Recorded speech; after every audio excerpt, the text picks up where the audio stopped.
Hi, welcome to the another short video lesson on SAT.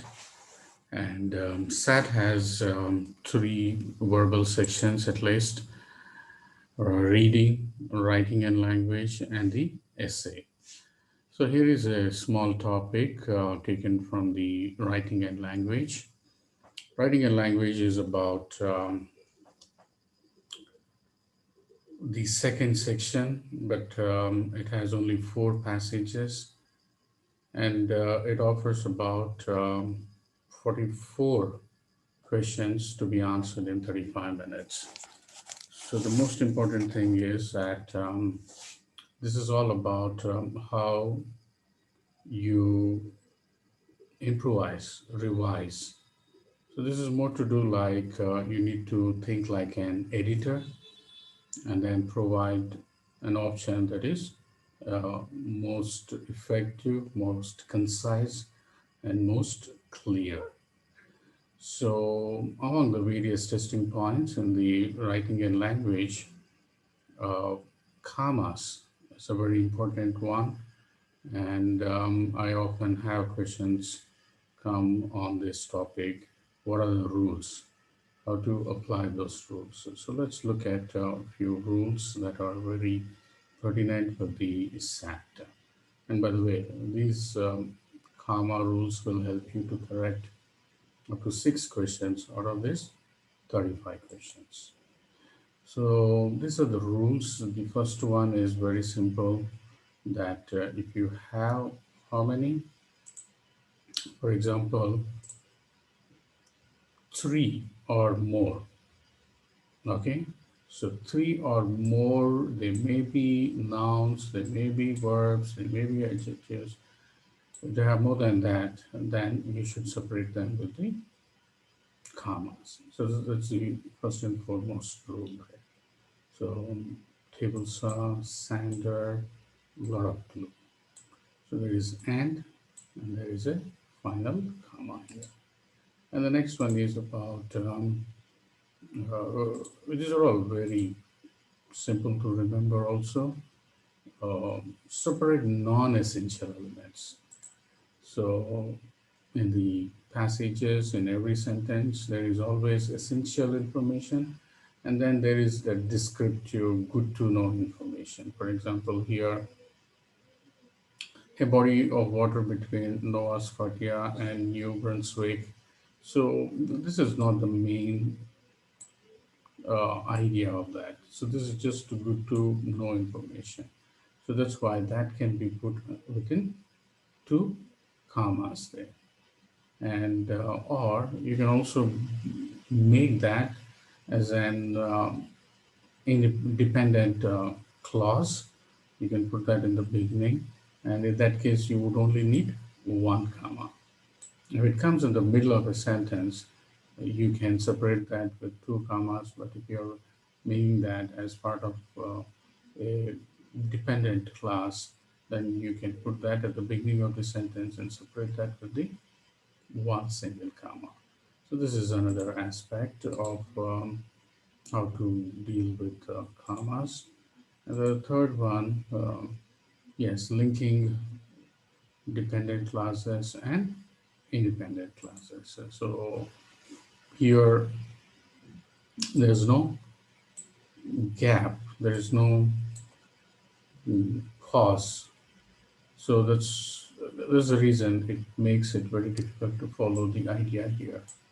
While they were once endangered by commercial whaling, so you also have a non-natural pause there.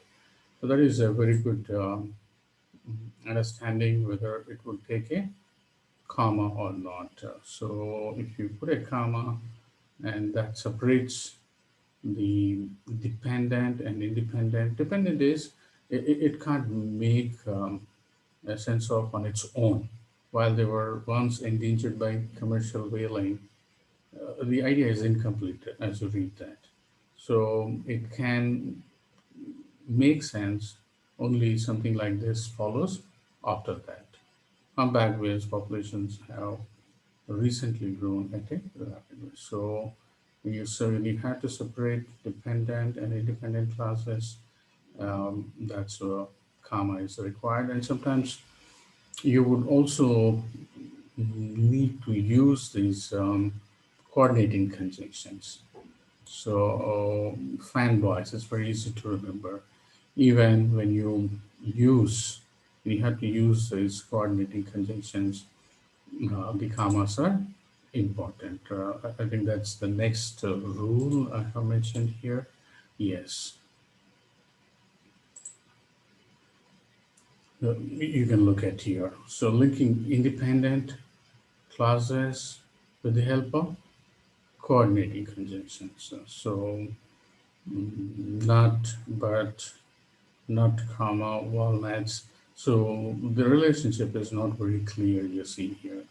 So the correct one is almonds are the world's most consumed tree nut. And then there is a contrast. We are talking about the second clause. So that contrast can be introduced by this coordinating conjunction, but walnuts are second clause. So um, there is also something called comma splice.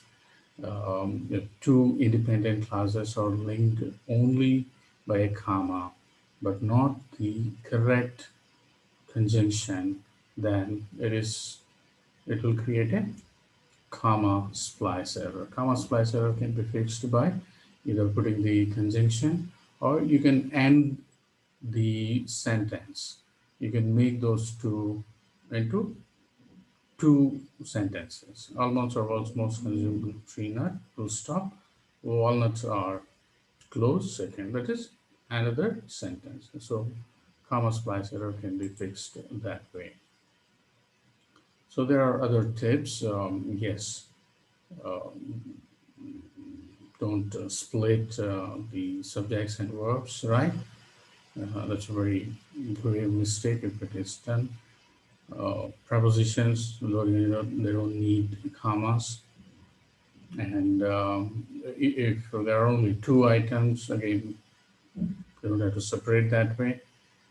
And then, as we discussed, comma splice errors linking two independent classes without a conjunction. So you put the conjunction or make that into two independent sentences. So thank you for your interest in the SAT and this video. I hope it's helpful for you to learn something on this most confused topic on the SAT. Please do check out your plans to prepare for SAT or GRE or GMAT, and would be glad to offer some help in guiding and helping you prepare for excellence on this reasoning test. Thank you very much.